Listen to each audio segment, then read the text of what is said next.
صحابہ میں سب سے زیادہ مضبوط اعصاب کا مالک حضرت ابوبکر تھے. صحیح بخاری میں آتا ہے جب نبی علیہ السلام کی وفات ہوئی تو حضرت عمر نے تلوار نکال دی کہ میں اس کی گردن کاٹ دوں گا جو کہے گا کہ نبی علیہ السلام فوت ہو گئے. ان کا یہ عقیدہ تھا کہ جس طرح موسیٰ علیہ السلام 40 دن کے لیے کوہ طور پہ گئے ہیں, نبی علیہ السلام بھی ڈورمنٹ پوزیشن میں چلے گئے ہیں, واپس آ جائیں گے, کیونکہ انہوں نے نبی علیہ السلام سے سنا تھا کہ رومن اور پرشین امپائر گرے گی, تو وہ یہ فورس ہی کرتے تھے ابھی تو کسرا کی جنگیں ہم نے لڑی نہیں ہیں, تو حضور اس سے پہلے کیسے دنیا سے جا سکتے ہیں. لیکن اللہ نے تو آپ کو پروفٹ بنوانا تھا نا, کہ آپ کے جانے کے بعد فتوحات کروانی تھی, تاکہ پتہ چلے کہ پیچھے اللہ کھڑا ہے. اپنی زندگی میں تو بڑے بڑے بادشاہوں نے فتوحات کی ہیں, نبی علیہ السلام کی تو دعوت کا کلائمیکس حضرت ابوبکر اور پھر حضرت عمر عثمان و علی کے دور میں جا کے ہوا ہے, جبکہ عرب قبائل بھی مرتد ہو گئے ہیں, تب بھی اللہ کے پیچھے سپورٹ تھی. والذی ارسل رسولہ بالہدی ودین الحق لیظہرہ علی الدین کلہ ولو کرہ المشرکون. اللہ نے اس کو دین کو غالب کرنا تھا. تو بخاری کے الفاظ ہیں, حضرت عمر نے کہا میں اس کی گردن اتار دوں گا.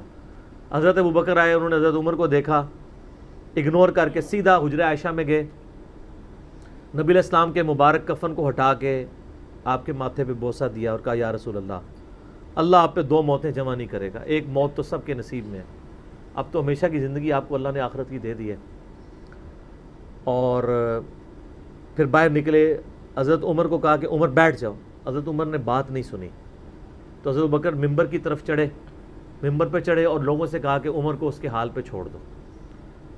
حدیث کے الفاظ ہیں کہ لوگ حضرت ابوبکر کا ریگارڈ باقی اصحاب سے زیادہ کرتے تھے, حضرت عمر کو تنہا چھوڑ کے لوگ حضرت ابوبکر کی طرف متوجہ ہو گئے. پہلے وہ جو سارا میلہ ان کے گرد لگا تھا شفٹ ہو گیا, تو انہوں نے حمد و صلات کے بعد انہوں نے کہا اما بعد فمن کان یعبد محمدا فان محمد قد مات. سر کلیجے پہ کتنا بڑا پتھر رکھا ہوگا حضرت ابوبکر نے جملہ بولتے ہوئے کہ جو محمد کی عبادت کرتا تھا وہ جان لے کہ محمد کو موت آ گئی ہے.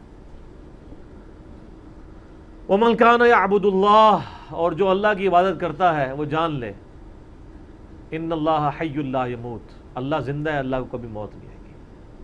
کیا توحید کی تعلیمات ہیں. حضور کی میت کے اوپر حضور کے فضائل نہیں بیان ہو رہے, توحید بیان ہو رہی ہے. Point to be noted. کیوں سر؟ پہلے نہیں انسانیت نے رسک لیا.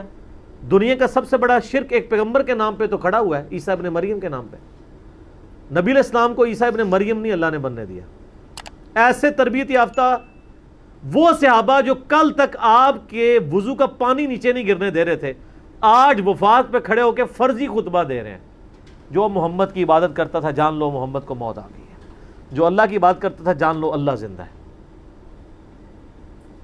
پھر آیت بھی پڑھی, صرف فرضی جملہ نہیں بولا.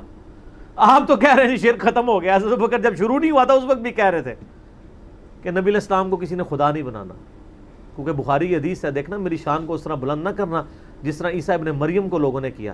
میں اللہ کا بندہ اور اس کا رسول ہوں, مجھے اللہ کا بندہ اور اس کا رسول ہی کہنا.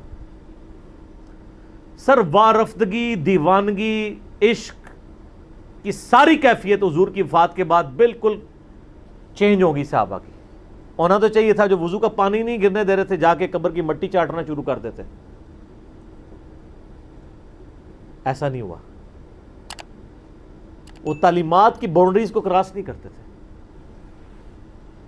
تو پھر انہوں نے آیت پڑھی سورہ آل عمران آیت نمبر 144, وما محمد الا رسول قد خلت من قبلہ الرسل افئن مات او قتل انقلبتم علی اعقابکم.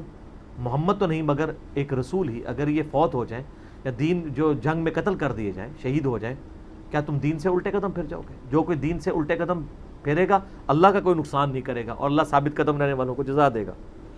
پھر سورہ الزمر کی آیت نمبر 30 پڑھی, انک میت وانہم میتون. اے نبی تمہیں بھی مرنا ہے اور ان کو بھی موت آنی ہے, تمہارے مخالفین کو.